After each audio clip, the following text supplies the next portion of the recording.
संभल कर, संभल कर, संभल कर। अरे संगे मरमर का है, संभल कर, जहांपना, ये हमारे राज्य का पहाड़ी हिस्सा है। इस क्षेत्र में सबसे ज्यादा नुकसान हुआ है। पहाड़ के खिसकने से सारा मलबा नदी में जा गिरा और नदी में कुछ समय के लिए बांध बन गया। और जैसे ही ये बांध टूटा, पानी सैलाब में बदल गया और जो भी सामने आया सबको बहा ले गया। इतनी बड़ी तबाही, इसका कोई ना कोई हल तो निकालना ही होगा, ताकि भविष्य में कोई भी कुदरती आफत इस तरह हमें इतना बड़ा नुकसान ना पहुंचा सके। जहांपना हमें भूकंप रोधी घर बनाने होंगे, क्योंकि क्या कर रहे हैं दरबान? पत्थर पत्थर, हमारी चप्पल है। माफी।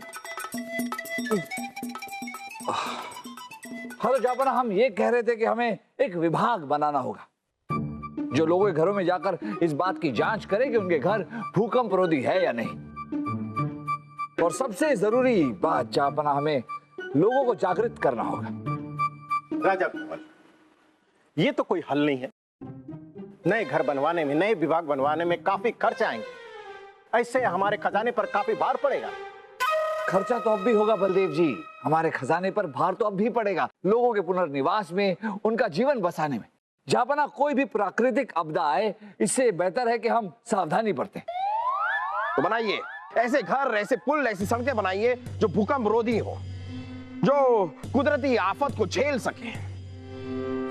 हम हिंदुस्तान के बादशाह हैं और हम किसी भी कुदरती आफत को इस तरह हमें नुकसान पहुंचाने नहीं दे सकते। जहांपना कुदरती आफत, प्राकृतिक आपदा के सामने हम कुछ नहीं कर सकते।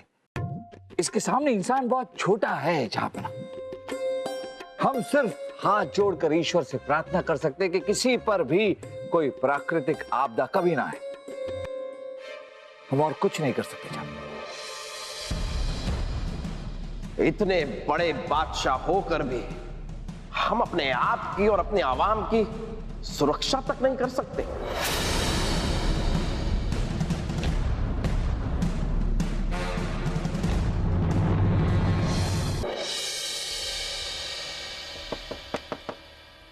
प्रणाम बलदेव जी, क्या हम अंदर आ सकते हैं? आइए आइए। अहो भाग्य हमारे, अहो भाग्य हमारे, सुदामा के घर कृष्ण जी पधारे। अहो भाग्य हमारे। बैठिए, तशरीफ रखिए। कहिए। बलदेव जी, हम आपसे कुछ बात करना चाहते थे। हाँ, क्यों नहीं, क्यों नहीं। बलदेव जी, आप तो जानते हैं कि जहांपना संन्यास ले रहे हैं। हमने उन्हें बहुत समझाने की कोशिश की, पर वो मानने को तैयार नहीं और चाहते कि उनके बाद कोई काबिल इंसान बादशाह बने। और आप ये अवसर पाकर बहुत खुश होंगे, क्योंकि हम जानते हैं कि आप फरियादी की पहेली का हल बताकर खुद बादशाह बन जाएंगे। जैसी हैसियत वैसी सोच। बलदेव जी, किसी इंसान की हैसियत छोटी होने से उसकी सोच छोटी नहीं हो जाती। ना हम कल बादशाह बनना चाहते थे, ना आज चाहते हैं, ना आने वाले वक्त में बादशाह बनना चाहेंगे। बलदेव जी, हम तो चाहते हैं कि आप बादशाह बन जाएं। आप बहादुर हैं, काबिल हैं और शाही परिवार से भी। कहीं आप हमें चने की छाड़ पे तो नहीं चढ़ा रहे? बलदेव जी, हम दिल से चाहते हैं कि आप बादशाह बन जाएं। इसलिए वो सुरेश और रमेश की पहेली का हल बताने के लिए हम यहाँ आए, ताकि आप उस पहेली का हल दें और जहांपना की जगह आप बादशाह बन जाइए। बलदेव जी, दो फरियादी, सुरेश और रमेश। पहली यह है कि पेड़ किसका है। जहांपना से कहिए कि आदेश दें कि पेड़ को कटवा दे। जिसका भी पेड़ होगा बलदेव जी, वो दुखी हो जाएगा। उसे पेड़ से लगाव है, इसलिए वो नहीं चाहेगा कि पेड़ कटे और वो अपनी फरियाद वापस ले लेगा और यहां से चला जाए। लेकिन जिसका वो पेड़ नहीं होगा, वो अपनी बात पर अड़ा रहेगा, तो उससे कोई फर्क नहीं पड़ेगा, क्योंकि उसने खोना कुछ नहीं, सिर्फ पाना है। यही है इस पहेली का हल। ये हल दे दीजिए और आप बादशाह बन जाइए। चलते हैं। रुकिए राजा बिरबल, हम आपसे कुछ कहना चाहते हैं और आपको सुनना पड़ेगा। हम अच्छी तरह जानते हैं कि आप मुगलिया सल्तनत के एक वफादार इंसान हैं और आज आपकी शख्सियत देखकर हम आपके मुरीद हो गए। हमने आज तक आपको गलत समझा, आपकी हमने बेइज्जती की। हम चाहते हैं कि आप हमें माफ कर दीजिए। नहीं नहीं, राजा बिरबल, हमें कहने दीजिए। क्या हम गले लग सकते हैं? बलदेव जी, आप हमारे गले लगना चाहते हैं? अरे बलदेव जी,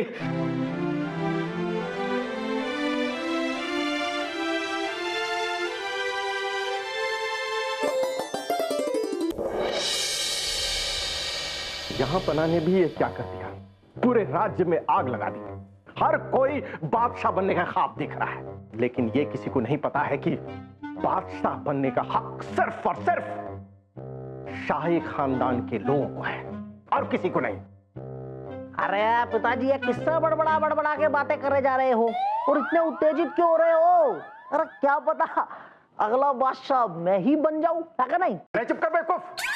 बादशाह बनेंगे तो सिर्फ और सिर्फ शहजादे सलीम और कोई नहीं। अरे वो कैसे पिताजी? सलीम भाई साहब से अपनी समस्याएं तो सुलझती नहीं है, वो फरियादियों की समस्याएं क्या खाक सुल जाएंगे, है नहीं? बेफिक्र रहो, बेफिक्र रहो। दरबार में आने वाले फरियादी वो हमारे ही आदमी होंगे और शहजादे सलीम को समस्या का हल पहले से ही पता होगा। और जैसे ही शहजादे सलीम समस्या का हल बताएंगे, बादशाह बनने से उन्हें कोई नहीं रोक सकता। ओ, फिर तो पिताजी इसका मतलब सलीम भाई साहब एकदम से हल दे देंगे, है नहीं? एकदम से नहीं, एकदम से नहीं, एकदम से बताएंगे तो जहांपना को शक हो जाएगा। हो सकता है जहांपना को शक ना हो क्योंकि वो भूले हैं, लेकिन वो चतुर बिरबल भाप जाएगा। इसलिए हम शहजादे सलीम से कहेंगे कि वो बिरबल की तरह वो एक दिन की मोहलत मांगे, और जब एक दिन के बाद समस्या का हल वो बताएंगे, बादशाह बनने से उन्हें कोई नहीं रोक सकता, कोई नहीं।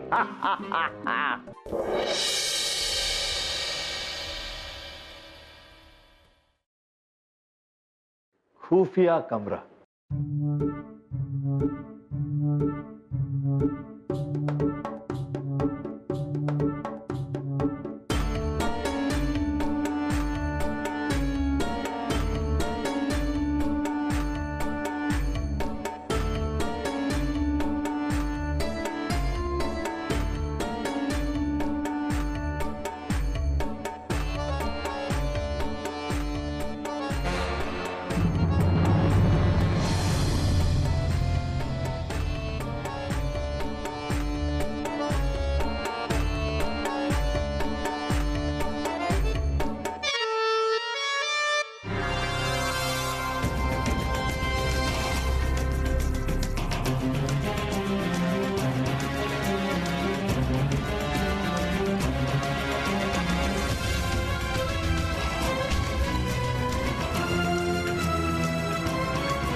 तहखाने का राज तो समझ में आया,